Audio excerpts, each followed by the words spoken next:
안녕하십니까. JTV 저녁 뉴스입니다. 친아버지에 의해 군산 야산에 유기된 고준희 양이 숨지기 직전 심한 폭행을 당한 것으로 드러났습니다. 경찰은 오늘 오전 고준희 양 학대치사 사건의 수사 결과 발표에서 준희 양이 지난해 4월 25일 아버지 고모 씨와 동거녀 이모 씨에게 등을 발로 차이고 밟히는 폭행을 당했다고 밝혔습니다. 또 이러한 학대 행위 끝에 다음 날 준희 양이 쇼크를 일으켰고 내부 출혈로 숨졌다고 결론 지었습니다. 경찰은 고 씨와 이 씨를 아동 학대치사와 사체유기 등의 혐의로 이 씨의 어머니인 김모 씨는 사체유기 등의 혐의로 내일 검찰에 구속 송치하기로 했습니다.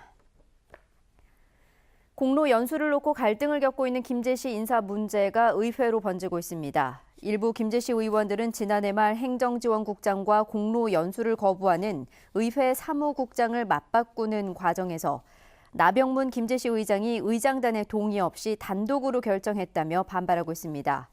나 의장이 뒤늦게 신중하지 못한 판단이었다며 사과하고 김제시가 다음 주 의원 간담회에서 이번 인사에 대해 설명하기로 했지만 파문은 쉽게 가라앉지 않을 것으로 보입니다. 정세균 국회의장은 새 정부 출범으로 전북 발전에 호기를 맞고 있다며 이 기회를 놓치지 말자고 강조했습니다.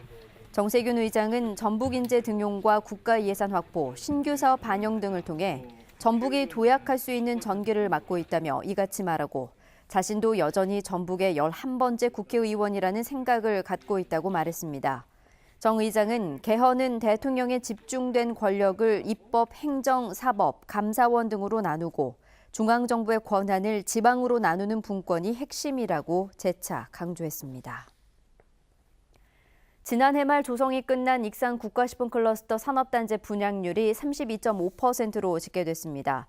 농림축산식품부는 식품 클러스터의 50개 기업을 유치해 산업단지 115만 8천 제곱미터 가운데 37만 6천 제곱미터가 분양됐다고 밝혔습니다. 농식품부는 올해 25개 기업을 추가로 유치해 분양률을 50%까지 끌어올리기로 했습니다. 남원에 있는 서부지방산림청이 올해 산림 사업에 참여할 근로자 398명을 오는 16일까지 모집합니다. 분야별 모집 인원은 산불 예방 진화대가 270명이고 산불 특수 진화대가 60명, 병해충 예찰 방재단이 48명, 산림보호 지원단이 20명입니다. 신청은 산림청 홈페이지에서 하면 됩니다. 구상나무와 광릉 요강꽃 등 보호식물이 서식하고 있는 덕유산 일부 지역이 특별보호구역으로 지정됐습니다. 덕유산 국립공원 사무소는 기후변화 지표식물인 구상나무가 서식하는 덕유산 향적봉과 중봉 일원과 멸종위기식물인 광릉 요강꽃이 자생하는 월성제 일원을 특별보호구역으로 지정했습니다.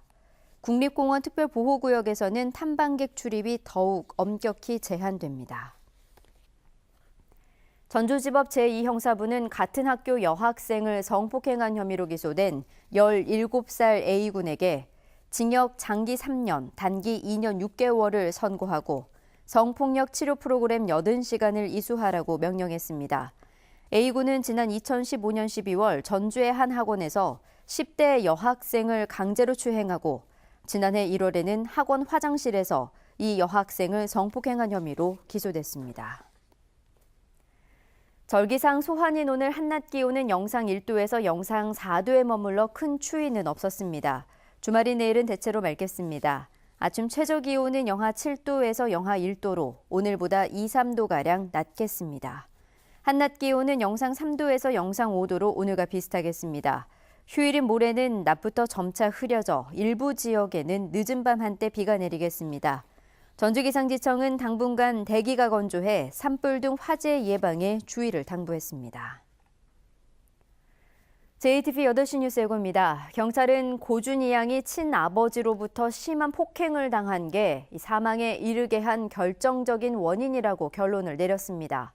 공로 연수를 놓고 갈등을 겪고 있는 김제시 인사 문제가 의회로 불똥이 튀고 있습니다. 중학교 자유학기제가 자유학년제로 확대되고 자사고의 학생 우선 선발권도 폐지됩니다. 전북을 찾은 정세균 국회의장이 새 정부 출범으로 전북 발전의 호기를 맞고 있다며 이 기회를 놓치지 말자고 강조했습니다. 자세한 소식은 JTBC 8시 뉴스에서 전해드리겠습니다.